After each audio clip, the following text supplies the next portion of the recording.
Ребят, всем здорово. Вот наступил следующий день, когда я приехал к своей машинке. Вчера она, мне, получается, оставалась здесь, на даче. Оставалась она почему? Надеюсь, вы шортс видели, что у меня произошло по пути, когда я ехал на дачу, получается. Если кто не видел, сейчас покажу. То есть у меня вылетел сам храповик. Ну, сейчас я уже установил. То есть вылетела она мне как? Сама гайка, которую храповик держит, она у меня каким-то образом открутилась, короче, по дороге. Я не понимаю, как она вообще вылетела. То есть она сколько? Ну, года 3, наверное. 3 года я катался без проблем вообще. То есть проблем вообще не было с этим делом. Как затянул, все было ништяк. Но вот вчера доехал, получается, я полпути, не доезжая до своей дачи, получается, сколько там, может, километров 5. Смотрю, у меня лампа Акума горит, короче. Из капота дым херачит. Я сначала не понял, думаю, что за фигня. Открываю капот, смотрю, у меня сам храповик валяется, короче. То есть, ну, не валяется, сам оттуда вылетел, но ремень как бы еще работал. Но сам генератор не работал, то есть заряд не давал. Что мы имеем в этом случае? Все у нас в масле, вся подкапотка. Сейчас, конечно, уже более-менее все подсохло, сейчас незаметно. Но когда я сюда ее привез, здесь был вообще полный трэш. То есть я открываю подкапотку, тосол у меня прям полный был, полностью прям забитый. Кипит, прям в самом бачке он кипел, не знаю как. Я вот не знаю, если честно, ребят, меня прокладку там пробил или нет, то, что у меня закипел. Я, кстати, не обратил внимания на то, что у меня на датчике температуры было около 100 градусов. Мне кажется, там было уже, сколько там, я не знаю, ну 100, наверное, точно было. Опа. То есть, вот где 90, примерно вот здесь вот, где около 130 и выше 90, он поднялся, вот здесь стоял. Поэтому я и остановился проверить, думаю, что за проблема вообще такая, блядь. Ну, потом, ну, получается, я когда ехал, я сначала не заметил, что вообще дым идет. Остановился, посмотрел под капотку. Думаю, заряд не дает, что за фигня. Открываю под капотку, там дым херачит. Все в дыму. Ну вот, поехал вчера. То есть, да. Ну, то есть, позавчера мне проблема случилась.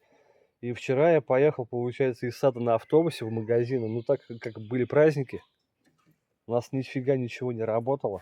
Ну, то, что День России, все такое, все магазы не работают нифига. Пошел в один, там закрыто. Потом пошел на авторынок, на морозавод. Там этой гайки не было. Хотел заказать на Озоне, думаю, может там придет через день. В итоге там доставка была аж после 20 числа. Думаю, блядь, я столько терпеть, конечно, не могу. Думаю, все-таки, конечно, хочу я машину забрать свою к себе туда, в город. Потому что я буду на работе работать и буду думать, что если тут с ней происходит. Потому как я на своей территории там заливаю дорожку специально для своей ласточки. Но сейчас у нас вроде все нормально. Еще, ребят, обнаружил такую фигню вчера. Снял я, получается, боковую крышку, где храповик стоит. И обнаружил то, что у меня цепь растянута. То есть она просто болтается в разные стороны. Я не знаю, как у меня она еще не перескочила. Ну, я не знаю, перескочила она или нет, но машина заводится, и все работает, все нормально. Конечно же, надо будет еще и купить натяжитель цепи. Самый хороший. Сейчас заведу, покажу, как вообще все работает. Так. То есть вот, аккум работает, все нормально. Ремень скрипит там по ходу.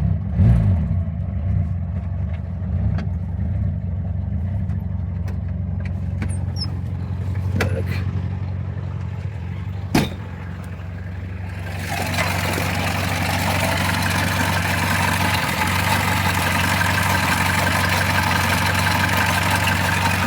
Ну вот можно даже звук услышать, как цепь барабанит.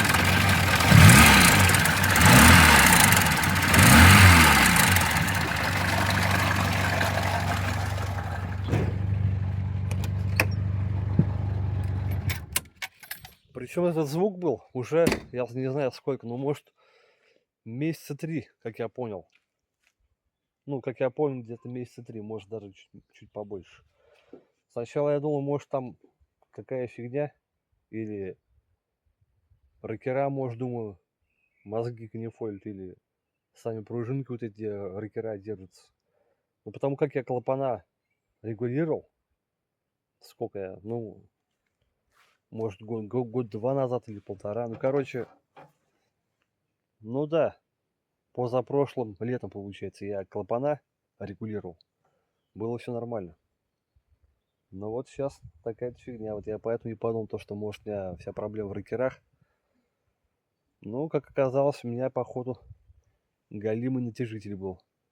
Потому как этот натяжитель, то, что я поменял те самые 1,5 года назад, начал мозги канифолить. Я сначала подумал, то, что не в нем проблема, но вот как оказалось, что она в нем. В принципе, сегодня снимать-то нечего. Сегодня я вроде по машине ничего не делаю. То, что надо было, я уже все сделал, просто одеть гаечку и все. По-хорошему, конечно, еще под капотку надо будет помыть, потому как, сами понимаете, в таком бардаке ковыряться это просто жесть. Внизу он там все в масле.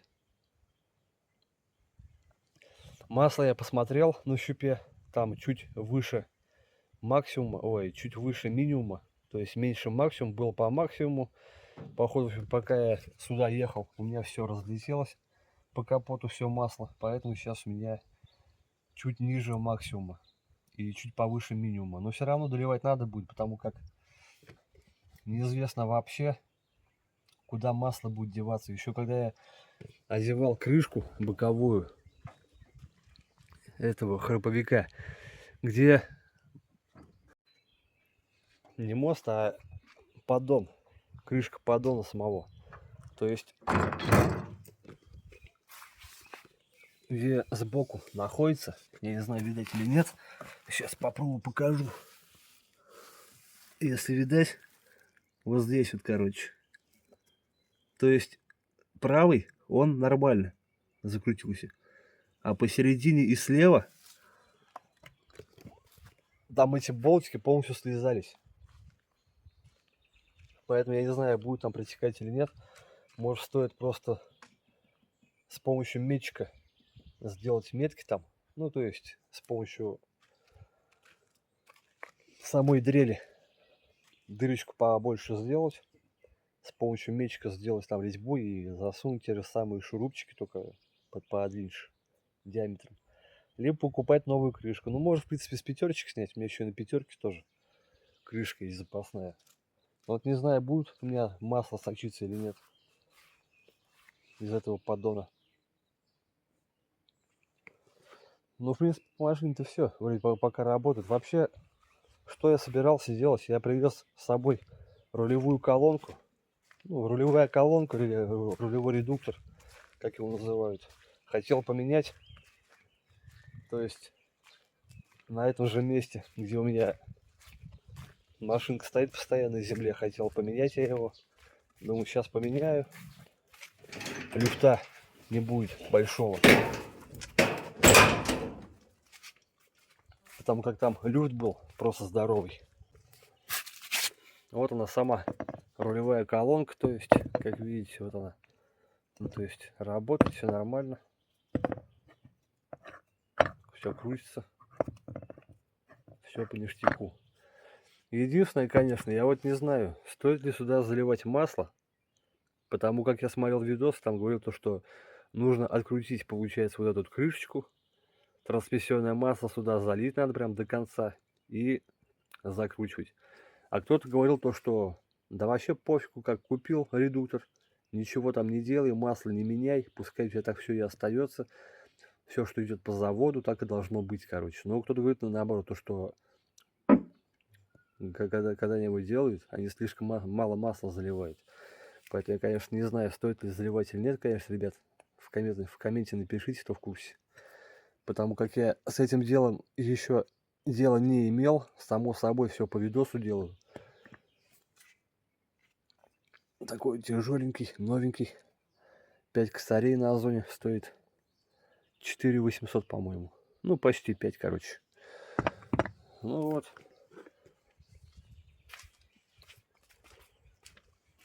Кто-то там ВКонтакте писал по поводу этого места, где машина стоять будет. Я вот уже где пятерку забрал, я вот такую вот уже херню залил. То есть вот то, что я залил, получается, вот это место здесь. То есть высота у нас 15 сантиметров до земли, толщина самого бетона. То есть здесь вот заливаться будет, весь мусор будет выбрасываться, мешки от цемента, короче. Потом трубы тоже куда-нибудь дену, может пригодятся. Ну вот осталось здесь, получается, залить это место и все. Вот такое вот корыто, потому как бетономешалку я отдал. Здесь вот песочка маленько осталось. Придется, наверное, еще сюда где-то куба 2 песка привезти на это место. Засыпать. Это вот мои орудия труда, блин. Движок. Хотела, конечно, вот этот открутить храповик, но вот видите, даже здесь он все слизано, короче говоря. Вот такая вот херня вот здесь вот. Вон. Хотел я его снять храповиком, начал долбить, короче. Храповик скользит, думаю, сейчас всю резьбу нахер угандошу вот здесь вот. И потом вообще не смогу открутить. Но в итоге я как решил. Потом я закажу специально на гайковер насадку сюда. Здесь, по-моему, на 38, если я не ошибаюсь. Головка. С помощью головки я ее сорву и все. И то есть у меня будет и крышечка. Крышку снять можно будет. И храповик. И гайку храповика. На всякий случай, если там какая проблема произойдет. Но сам движок я везу в гараж. Кстати, на мой внешний вид не обращайте внимания, потому как я переоделся в спецовку, чтобы можно было работать, всем этим делом заниматься. Сегодня делать ничего не буду, потому как завтра на работу выходить. И сейчас мне вообще, если честно, лень что-либо делать. Такие вот колеса. То есть, чтобы вы знали, здесь там вот раз, два, три, там по 3 колесами еще 2 колеса, здесь 5, здесь 5. Ну, получается 10 колес. То есть 4 зимние и остальные там летние, здесь некоторые ушатанные, некоторые нормальные. То есть вот на этом колесе пятерка стояла.